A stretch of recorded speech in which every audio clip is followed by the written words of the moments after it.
বেড়া বকরি ছেড়ে দিয়ে লক্ষ্য রাখো, আমার নবী বেড়া বকরি দুম্বা ছেড়ে দিয়ে ঘুমায়া থাকে।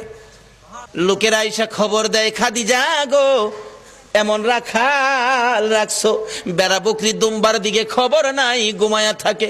তাই নাকি? মা খাদিজা একদিন রওনা হলেন, দেখি কি করে ঘুমাই।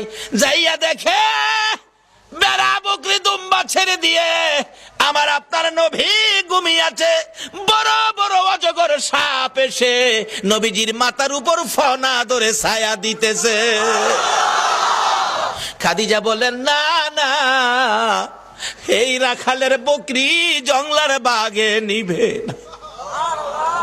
খাদিজা বাড়ির দিকে যায় আর ফিরা ফিরা চায়, এটা কেমন রাখাল রে?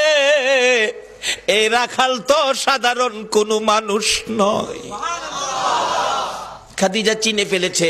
বেড়া বকরি দুম্বা নিয়ে বাড়িতে আসতে বলো আমার রাখালকে।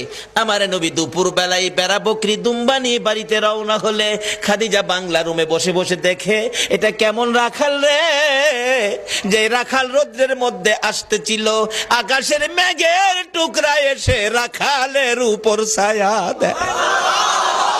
খাদিজা বলেন, মাবুদ, মাবুদ রে, এটা কেমন রাখাল আমার বাড়িতে? নিশ্চয়ই উনি সাধারণ কোনো মানুষ নয়, নিশ্চয়ই কোনো মহামানব হবে। আসেন, আর বেড়া বকরি দুম্বা আপনাকে চড়াইতে হবে না, শুধু এই জায়গার মধ্যে 2 ঘন্টার ওয়াজ। এই জায়গায় কি ঘটনা ঘটেছে? আজকে এই নবীর চিনি না, যারা চিনেছে তাদের জীবন ধন্য হয়েছে। বলুন খাদিজা, এই নবী চিনে জীবন ধন্য হয়েছে কিনা?